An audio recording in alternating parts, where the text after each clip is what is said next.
Hi guys, my name is Dr. Rahul Jaiswalmd, and in this video we're going to discuss about how to use MEST platform for your education, because it took me 2 attempts to clear this examination, and in both my attempts I used MEST for my education. In my first attempt I was in Delhi. In my second attempt I did it from the online classrooms. So in my first attempt, I was in Gautam Nagar, which is behind the Ames College, and where you will find all the classes. It's almost like Kota Factory, but for medical students. So the each time I would refer to offline, I would only be talking about the Gautam Nagar wala MEST ka coaching institute, which is in Delhi. So yeah, because that's where I have been, that's where I have the experiences of, and that's what I'm going to discuss in this video. And I will also discuss about how to prepare for MEST in general, and then I would go to MEST, and then I would go to my individual experiences on how I did my preparation for this examination, and how my advices can help you exceed this examination, and in in handling the MEST platform as well. So moving on, this is what we're going to discuss in this video. I have also mentioned a few things about the FMG pattern and the MEST schedule, so you can pause the video and look at those things. I'll just quickly go through because that's not the whole point of this video. Yeah, so the video will have three parts. There would be first part, which is the pre-preparatory phase, and then the prep phase, and then there is the peak season. You can also call it the early season, mid season, and the peak season. So the early season is basically like the first 2 months. The exam occurs every 6 months, right? The first 2 months is like the early season, and the middle 2 months is mid season, and the last one is the peak season just before the examination. So yeah, let's move on. The overview, like I said, about the exam occurs twice a year, and this is something you would find on the first page of the MEST handbook. The not the handbook, the all-in-one workbook. So the yellow line is for the usual passing rates, and the blue line represents how the MEST is handling things. So it is actually good. The platform has been really helpful for me in my preparation, and these are the requirements that you would need for the FMG examination. The most important thing that I would like to highlight here is the eligibility certificate that you would need for this examination from NBE, and it's really hard to achieve for some people, and there's a significant number of people that do not get to give this exam because of the eligibility certificate. So I do not want you to have a dual burden of the exam and the eligibility at the same time, or if you did not fill the admission form properly, or you missed out on the date that you had to fill the form. These are the extra things that you need to take care of, and no one's talking about these things. So you can just pause the video, look at these things, go through them once, and then just make your own decisions based on these things as well. So this is the whole schedule. You can always find these details on the official website of the NBE, but I would also like to mention a few pointers here. So the exam is usually a 300 mark exam, and 1 minute is given for each MCQ. So there's a total of 300 minutes that are divided into two halves. There's 150 mark for the first half, and 150 mark for the second half. So the first half starts at 9 a.m, ends at 11:30. The second half starts at 2 p.m, and there's a break in between, and it ends at 4:30. So as you can see, the whole span is actually very lengthy. It's time consuming, it's really exhausting, and you need to have your body and mind in place at the whole time, so that you can commit to each and every MCQ with the same amount of concentration. So this is the reason I would like to talk about the lecture part. I would talk about the test series first, but before that, moving on, the MEST schedule. The MEST is usually divided into two ways that you can go through it. There's the first one, you can either do it in your own house in the offline classes, or you can enroll yourself in the offline batch. And both online and offline students receive their workbooks, and which is the standard learning material in the MEST Classing Institute, and the workbook has small fill in the blank structures which you can fill during the online lectures. That's the reason you have to attend these lectures, or else if you do not attend the lectures, the workbooks are meaningless as well. So the lectures are also very lengthy. You need to stay in the classroom, present, be there, or you have to get the pictures from someone else. So that's the only way you to go about it. So So I would like to talk about the test series first before I go on to the lectures, because the MCQs is the most important thing. The whole workbook, everything is based on the MCQ, and that's what we need at the end of the day. We need 150 out of 300 to clear this examination. So yeah, so the first test that you would face when you enroll yourself in the classroom is the weekly test, which starts in the early season. The early season, like I said before, right, the first 2 months before, during your preparation in the 6 month span of time. So the first 2 months you will have weekly test. The point of these tests is to acclimatize yourself, to see what the exam actually is like. We have four options. We have a stem, we have the question mark, and then we read those questions and make our assumptions based on them, and then we mark those answers, and then the results come out. It's the time allotted for these questions are the same as that you would find in the FMGE exam, the main one. It's 50-mark examination, and we will have 15 minutes for these 15 minutes to attempt each and every question.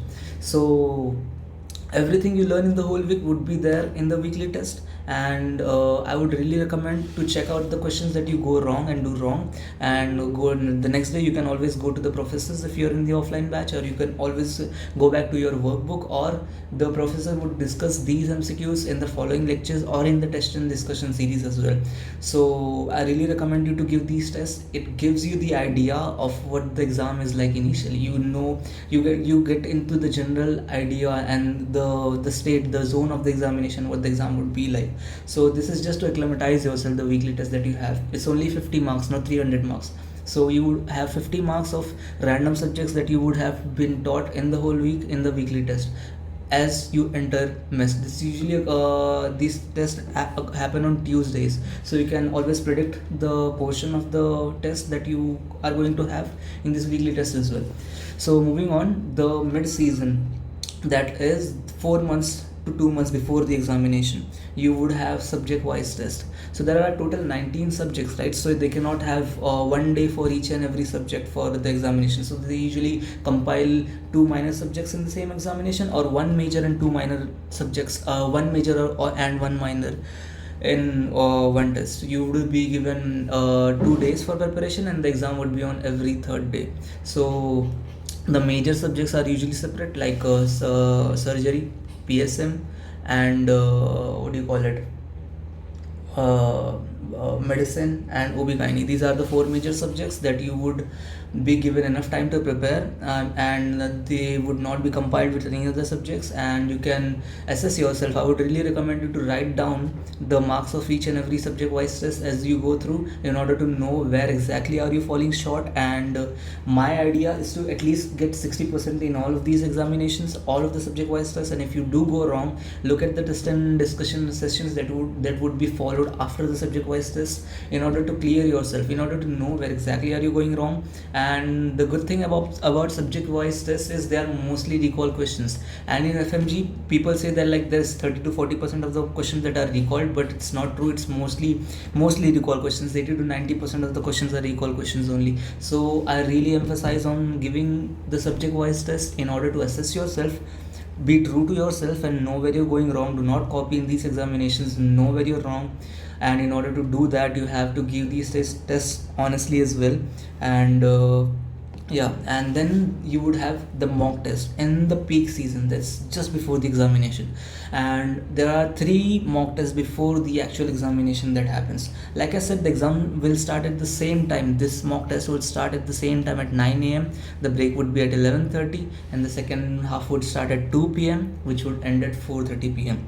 I would like you to give these tests religiously, on time. So in order to, I mean, like, most what happens at the end in the last season is people try to study in the night and sleep in the morning, and when they wake up and they go to the examination, and they are already very sleepy, and they feel like going to the washroom and everything, because that's what their cycle is all about at that point of time. So it gives you an idea, it helps you align your bodily rhythms and the exam schedule, so you are alert the most time during the examination, starting from the first MCQ that you would have at 9 a.m. to the last one that you would be facing at 4:30 p.m.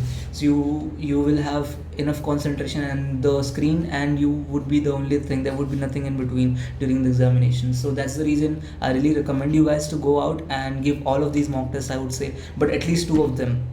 If you cannot give all three, it's okay to skip the last one, but I really don't recommend it, because I gave all three mock tests and I cleared all of them in my second attempt and before giving out the examination.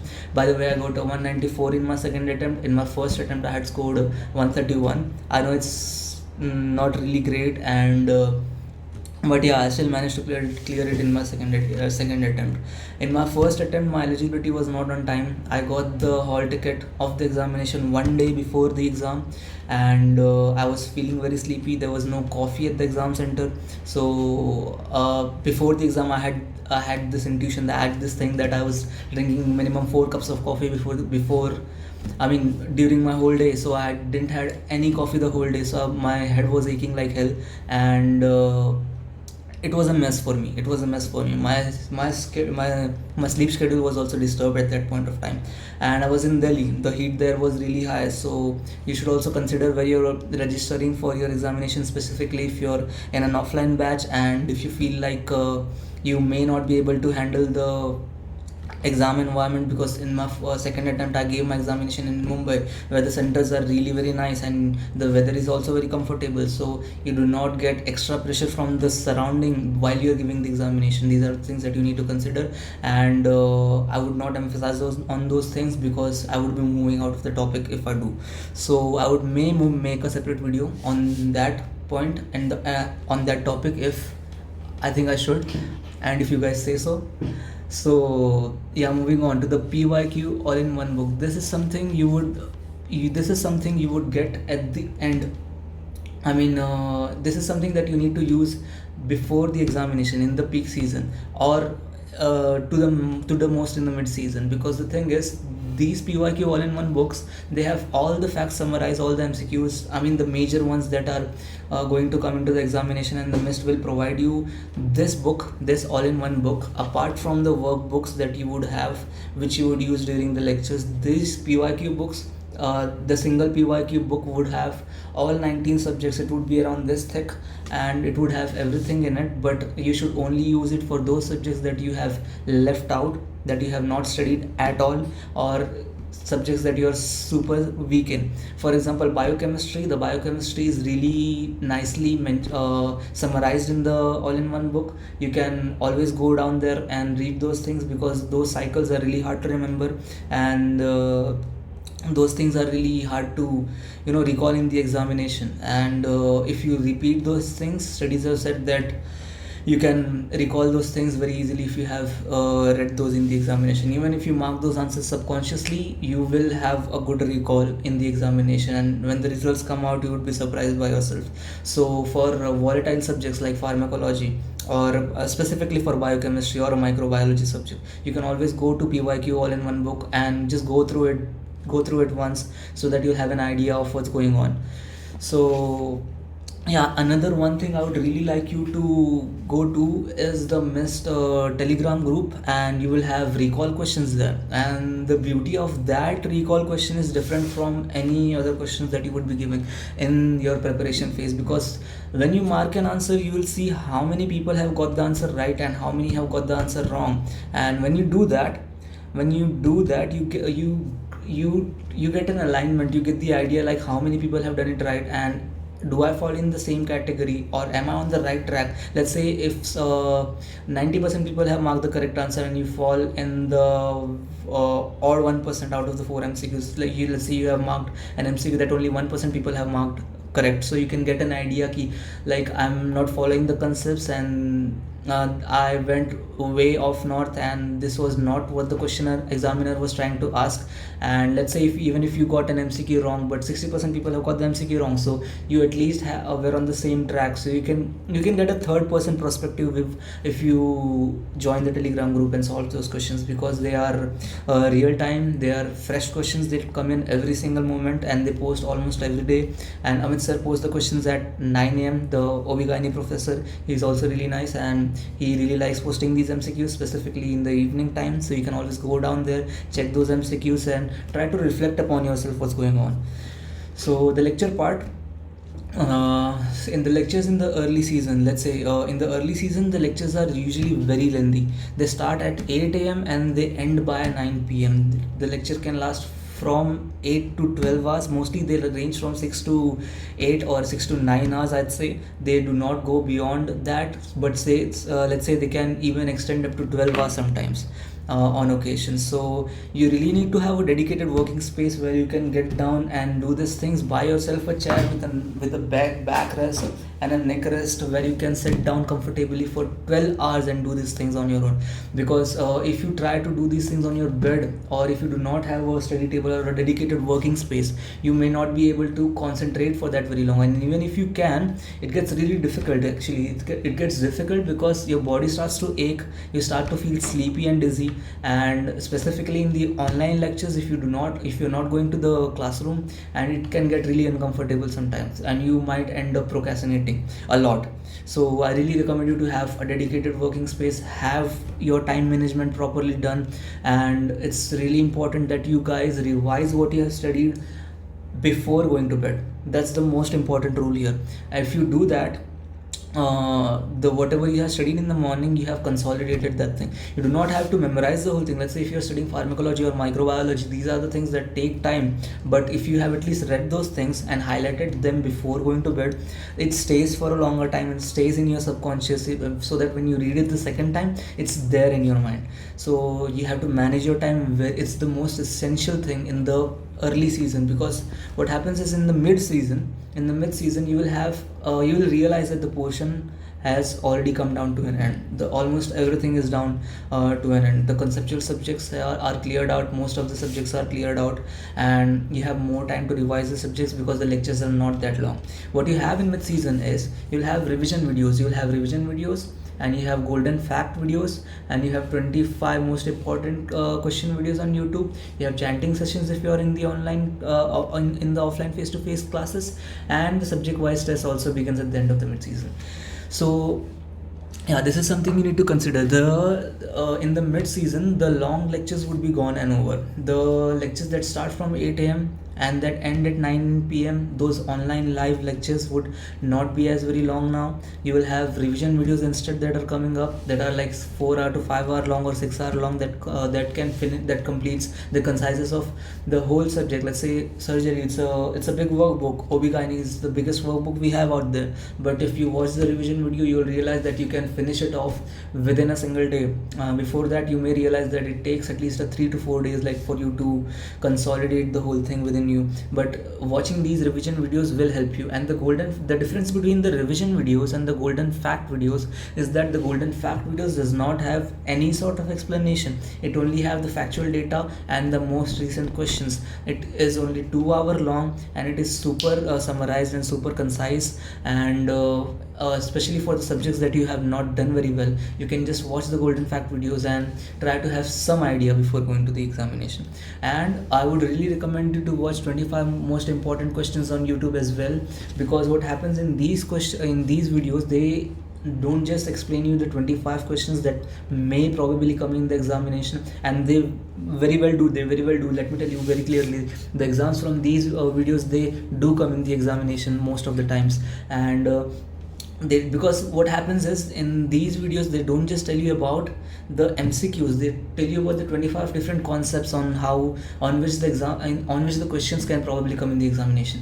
So they also tell you about the MCQ solving skill, the exclusion criteria, like if there's 4 options and 2 options are out of the blue, you're sure that they are not even associated with the questions that the examiner is asking about, you can exclude them. You can dedicate your focus to the remaining 2 options and make an informed decision, even if it's a fluke. And because what we need at the end is 25% per option, right? So there's four option that come with there's four option. If you can exclude two and there's two options left, there's like 50% chance that you can get at least that thing right. And the idea of the whole thing is to get 50% right, because you need 150 out of 300. So you can, if you can even exclude two options out of the four, you can actually increase your chances of passing this examination. So that's something that they explain how to do in the 25 most important questions. Let's say if the question is very long, you look at the last line of the questions and then you read the option and then you look at the stem of the question in order to make an informed decision and to stay focused on what's going on and to ignore the things that you do not need to look at. Let's say if an image based question you have, look at the image first, look at the options first, and then look at the question if it's a Hindi question and an image based question, and see if the image is even relevant to the question. Those are the things that they will explain to you in the 25 most important questions and the test and discussion session. So yeah, revision videos, like I said before, and the golden fact videos, you can always pause the section and look at the extra detail that I have mentioned about the golden fact videos as well. And 25 most important questions, like I said before, and the chanting session. Chanting sessions are usually very helpful on subjects that you have to rectify a lot. For example, microbiology, for example pharmacology, for example anat, and PSM. Maybe there's a few things like vaccination schedules and everything that you need to really memorize. In pediatrics as well, you have those birth milestones and everything that you have to memorize. In these chanting sessions, there's a whole ambience that is created in the class. There's a whole aura, everyone is chanting together and it's almost like a bhajan going on, and at the end you feel content, you feel like relieved, you feel like, yeah, you know a few things now, you are better than you were 4 hours ago. And these are the things that you would only find in the offline classroom, but you can also practice this thing in your own room, in your own dedicated space. So now I'd like to discuss a few things on my part, how I use Mist as a platform and what are the mistakes that I did in my first attempt that I did not in the second one in order to clear this examination. And first thing you need to do is to choose your platform very wisely. Choose your platform very wisely before even entering the classroom, before even taking an admission into the Mist Coaching Institute. You need to choose whether you're going to do this thing offline or you need to do this thing online. Because the thing is, let's say it's your first attempt, you just came to India. There's a lot of relatives coming inside your house. There's like chacha, bhatija, everyone inside your house. You do not have a dedicated working space. Everyone is infiltrating into your room and you cannot focus for a longer period of time. Or you live in a small house, let's say in Mumbai. If you live in Mumbai, I'm glad that I live in Mumbai, but I still have enough room to make it a study room. There used to be a bed in this room before I threw the bed, and there's no bed in this room now, so I don't feel like procrastinating or going to bed. And if you cannot dedicate yourself for 8 hours straight up, because what happens in these lectures is, these online lectures, they do not stay on the platform for long. It's almost like a Zoom lecture. As soon as the lecture ends, you have 24 hours to watch the videos before it vanishes. Unlike other platforms, this is what sets Mist apart from other platforms, is that you can watch the videos only for 24 hours. Unlike other platforms like Marrow, PrepLadder, or whatever you would say, they would have all the videos available to you at any given point of time. Unlike in Mist, you have 24 hours to watch the videos, and that's actually the beauty of it. You cannot have a backlog and you do not have to make your own timetable. They have their own timetable. They would provide you with the timetable. You just have to follow the whole thing religiously. You just have to wake up at 8, sit down on the lectures, revise before you go to sleep, and do the same thing again twice in the morning. So if you can follow what they have given you, you will clearly exceed more than 150, and you would even have enough knowledge to crack NEET PG at the end of the day if you follow the schedule properly. So yeah, choose your platform wisely. If you do not have a dedicated working space, and if you cannot focus for long, and if you have a lot of people coming in and you're a fresher, you need to go to offline classroom. Go to Delhi. That's what I recommend, because like I said before, behind Ames College there is this whole Gautam Nagar thing where there's only doctors, there's people preparing for AIMS, preparing for CME, Combined Medical Services. There are people for FMGE out there. There's hostels dedicated to medical students and everything. So if you choose to go offline, I really recommend you to go to Delhi, Gautam Nagar. There's everything out there available to you, all the resources, the printed notes and everything. You would have first hand experience from the professors. You'd get everything you need. But the only downside for being in an offline platform is that it takes a lot of time and money. So this setup that you can see here that I have made for my studies. So I also use sticky notes. I use sticky notes for every single thing. I have here the vaccination schedule, which I used in FMG preparation. I still have it here. I didn't remove it because I didn't feel like it. These are all the dates that I used to mark just to stay self-aware, and these were the mock tests that were given to us.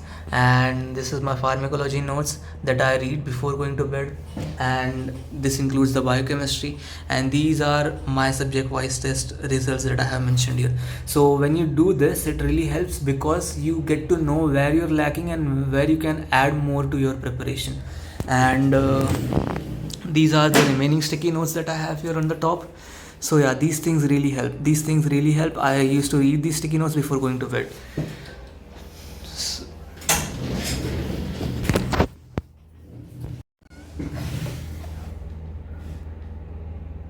So yeah, back on track.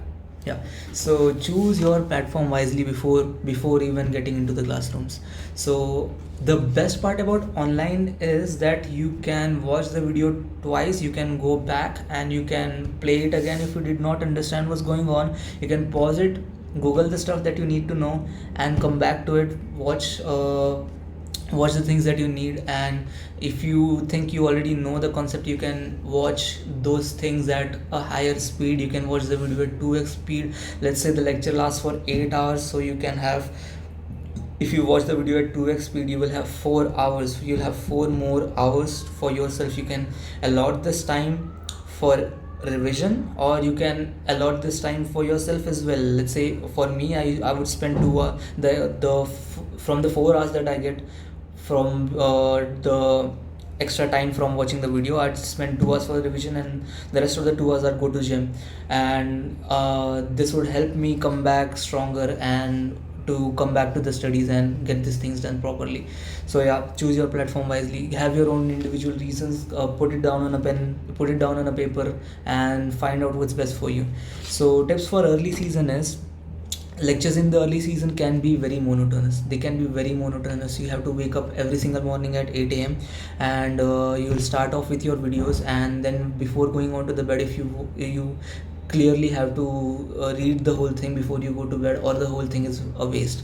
And dedication is crucial at this point of time. This is only for the first 2 months in the early season, where you have to actually grab the concepts and try to consolidate everything that is out there. After that, it gets really very easy. The golden rule is to maintain a steady approach to the lectures and revise daily before going to bed. For concept building subjects like surgery, OB-GYN, this may be easy for the factual subjects, but like microbiology, pharmacology, multiple readings may be required for you guys. Once the material is mastered, revising it during the revision phase will be smoother for you. And use highlighters very wisely.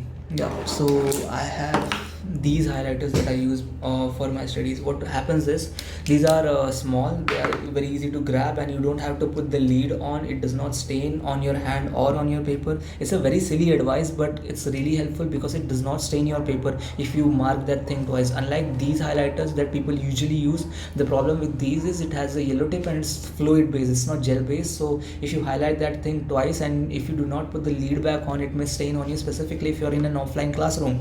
And if you are out there, you cannot pause the professor, right? You cannot pause in a classroom, and you have to be fluent while marking something important in the lecture. So if you are fond of using highlighters, I'd recommend you to use the gel based highlighters. This is the brand. This is Faber-Castell and super gel based highlighters. It's cheap, it's 40 rupees per highlighter. I think it's really helpful. And another important way of using highlighter, I use 3 different color highlighters. Let's say if I'm studying pharmacology, I'll use the yellow one for the drug, green for its indication, and red for contraindication and side effects. So what happens is, when I go back to it, it's really helpful. I can see the whole thing marked clearly, and it gets really easy to go through it the second time. So use your highlighters very well. And fact-based studying for microbiology, the golden rule is to tackle these subjects, dedicate 30 minutes before starting the lecture in the morning, if you have enough time. If you have woken up or the professor is late, always go back to your microbiology workbook and try to just read that thing twice, because as much as you read, and if you cannot even recall it after closing the workbook, what happens is, na exam ke time pe, from your subconscious memory you will mark the answer right, and the results come out, and it's really surprising to know that you turn out to be really good in those exams as well. So use sticky notes for fact-based learning like I do, and this is my notes for social milestones of pediatrics. I have all the social milestones written on 1 2 3 4 sticky notes. So this comprises of all the milestones that are out there, and there's a 100% chance of having at least 2 or 3 MCQs in the paper. So if you can have, like, let's say 20-30 sticky notes out there, and you can secure 10 marks for sure out of them, so what's the harm in it? Yeah, what's the harm in it? So this is mycology in single page. All of mycology that I have written here, and all of virology in a single page is out here. So what happens is, when you study microbio, the names are really very difficult. So for example, sporotrichosis, mycetoma, rhinosporidiosis, histoplasmosis, these names are not something that we use on a day-to-day basis on our vocabulary. So what I really recommend you to do is write the name of one of the microbe and just one specific feature related to it. Like there's versicularis, there's spaghetti and meatball appearance, and it causes malassezia furfur. So this is something that's out there, and if you can just recall this much, sure, you will for sure be able to recall the rest of the details of these things. So in just 3 pages like this, I had consolidated all of the microbiology that was relevant for the preparation of the FMG examination. So one whole subject that is out there on my wall that I read, and then that it usually takes me 15 minutes to read that thing. Even for pharmacology, I had written notes on my wall as well. That was very helpful. And for specifically for microbio, in order to consolidate everything, make memes, not mnemonics. It's really important. So the factual data goes into your hippocampus, but if you associate it with a memory or a story, you include your sensory associations areas in your brain as well, so you have more room to put data in your mind. So it's like sexualize the hard part. This is how I do it. Please do not judge me for it. And you can have your own way of making mnemonics, but make sure you make your own mnemonics. Don't rely on the one from the textbooks or stuff. For example, this is the one I had made. I had made one for Plasmodium falciparum and one for Plasmodium vivax. These are the two major plasmodium that you see in India, and a lot of questions always come from these charts in the examination. I'll give you a guarantee that even you will have an MCQ right from this table that I have mentioned out here. So for example, falciparum starts with F, right? So I'd call it a false lady, and vivax start from V, so she would be wifey. So there we have two ladies in this chart. So in the first one, we have a jhoti lady, a falsy lady, a gold digger, and on the right side we have a wifey lady. She is loyal and she would not go away from you. She's by your side. She's your queen, and she's Sharif. She's wifey. So I have made mnemonics based on these things. So F for falciparum, F for false lady. So how many rings do you think she will have? She will have multiple rings. She would have multiple sex partners, and she drinks a lot of alcohol. So alcohol is also called mahua in some languages. So she will have mahua's dots in her RBCs, and she would never be satisfied with one guy. She would have multiple drugs that she would need to treat herself, and she likes it big, so she would go to sub-Sahara African desert and find guys there, sub-Sahara African places, so sub-Sahara and African places, so to infect the people out there. And unlike the vivax, she's wifey. She would only have one ring in her RBC. She would have Schuffner's dots, that's what they call it, and sounds like Sharif. So yeah, Schuffner dot. What comes to your mind? Vivax. Yeah. So all her drugs would end with queen in the end. So quinine, primaquine, and all those kinds of drug would specifically be dedicated to the wife, and size does not matter to her. So you would find Asia and South American dominance in her, in this disease. So yeah, so I had sexualized these things. So each time I see if there's an MCQ out there, Mahua's dots, so what strikes in your mind? Falciparum, false lady, yeah. So that comes in really very quickly. So making mnemonics based on your thoughts, based on the way you align your perspective towards the world, will also help you exceed in this examination, specifically for microbiology and pharmacology. You should try making mnemonics and discussing it with your friends. That's what I used to do when I was in Gautam Nagar, and it really helped me a lot. And in mid season, nearing to the end of the mid season, you will feel like you're forgetting the subjects and the concepts as well. What you can do is you can always go back to the workbook and revise those things. And nearing the end of the lecture, learning curriculum provides more time for revision. Mid season, yeah, you will have more time to plan for yourself, and you will have subject wise tests. At this point of time, you should write the marks of your subject wise tests in the paper like I did here before, and focus on the weak points. And this is the time you should go for the PYQ book, and all in one book. You should go look at the all in one book and see where you're falling short. Look at those subjects and do the recall questions. At least try to make sense of the recall questions and then move on. Mastering MCQs is the ultimate goal. No point in learning if you cannot crack the MCQs on the exam day. So what you have right now is a workbook, right? The workbook that has been given to you from the Mist Institute, or the notes you have from any other classes, let's say Prep Ladder or Marrow or whatever you have. So how do you think these classes make their notes?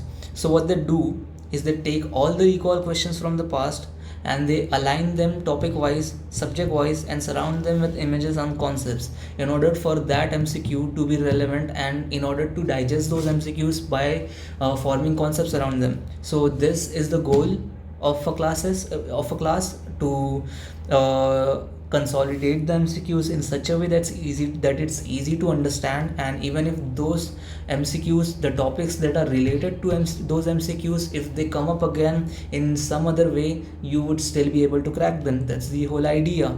So let's say if there is a question that has dopamine in it, or a catecholamine, that is a directly acting adrenergic sympathetic drug out there, and you can be for sure that the examiner likes to talk about the adrenergic drugs. So you can focus on this. So they would include the topics, other adrenergic drugs in the topic. So you will have, it will make more sense to you at that point of time. That's the whole idea of making a workbook. So in order so if you can master the MCQs on your own, you do not need the workbook either.